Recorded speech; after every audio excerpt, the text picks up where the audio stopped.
guys, and welcome back to Reading Club. Today I'm going to read you the 104 story treehouse, the last chapter. Here we go. Chapter 13, the last chapter. Well, I'm glad that's over, says Terry. Now we can all relax. I'm going back to frolic with the lambs in our beautiful sunny meadow. And I'm going to keep tracking the high-flying, mountain-dwelling Joe Snatcher, says Joe. They are such fascinating creatures. They're even more rare than high-flying, mountain-dwelling worm snatchers. Hey, not so fast, you two. I say, aren't you forgetting something? No, I don't think so, says Terry. No, I can't think of anything either, says Joe. Okay. Then let me ask each of you a riddle, I say. Oh, goody, says Terry. I love riddles. All right, I say. Terry's riddle first. What's big and red and gets bigger and redder the angrier it gets and then explodes if a certain writer and illustrator don't get their book delivered by 2:30 today? Says Terry, snatching his chin. Beats me.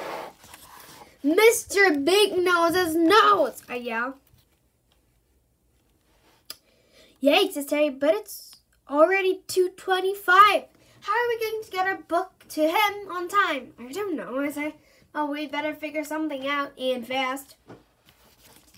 Hang on, says Joe. What's my riddle? You said you had one for me, too. I sure do, I say. What has 100 heads, 400 legs, lots of fur, and is about to go to sleep for 6 months? Oh my goodness, says Joe. The answer is 100 bears. We promised to read them your book before they go to sleep. You have to deliver it to Mr. Big Nose, or those poor bears will have to go into hibernation without their bear time story. I know, I say, but how are we going to get our book to Mr. Big Nose? We could ask the high-flying, mountain-dwelling worm snatcher to take us, says Joe. She promised she would help us whenever we were in need, and we definitely are in need right now. Let's call her, I say. Everybody ready? On the count of 3. 1, 2, 3. Walk, walk, walk! We barely had time to close our mouths when the worm snatcher swoops down, snatches us all up in her mighty talons, and carries us off to Mr. Big Nose's office. Walk! The day the high-flying, mountain-dwelling worm snatcher snatched us all up and flew us to Mr. Big Nose's office.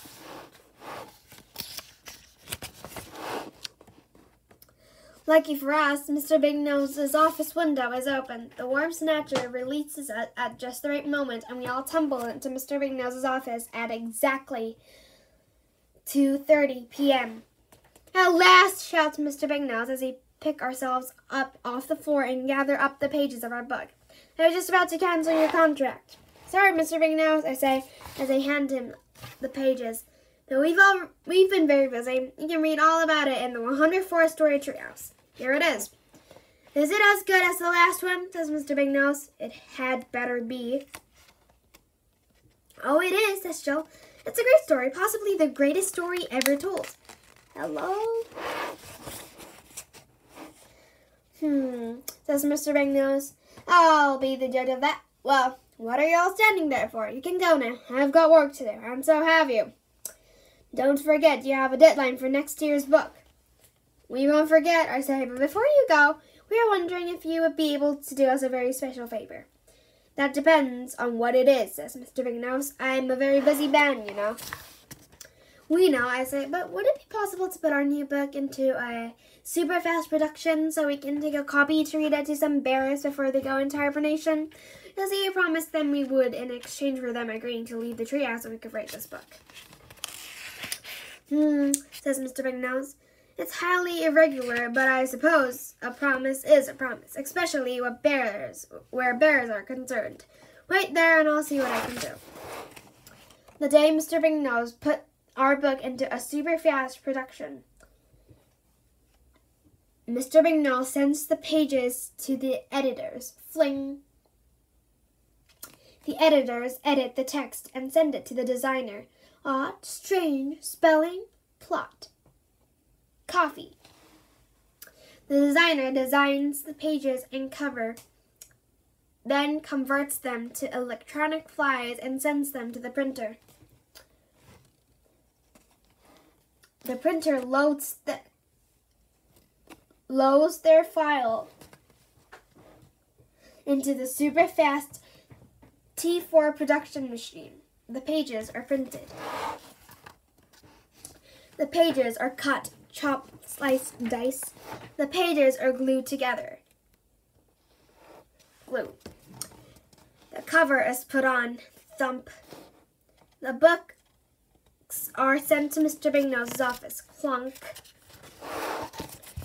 There you are, says Mr. Bingnose. One freshly printed copy of your new book. Thank you, Mr. Bingnose, I say. We really appreciate it, and so will the bears. Let's call the worm snatcher to take us to the bear's cave, says Jill. There's not a mountain to lose. Winter's almost here. Walk! Walk! Once again, the worm snatcher appears and snatches us all up along with our new book. The day that a high-flying mountain-dwelling worm snatcher snatched us up from Mr. Bignose's office and flew us to the bear's cave.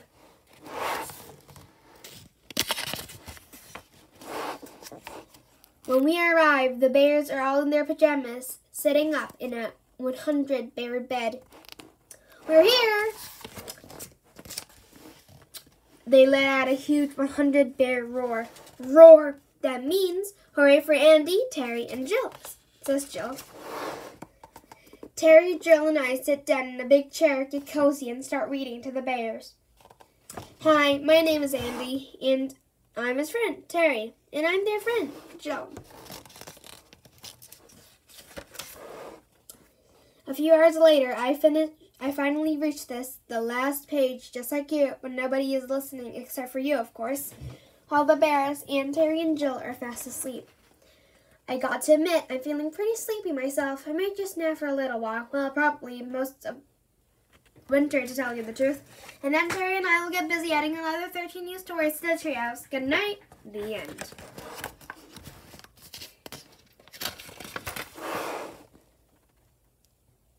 Fuzzy toenails. Monkey wrench. Custard pies. The 104-story treehouse.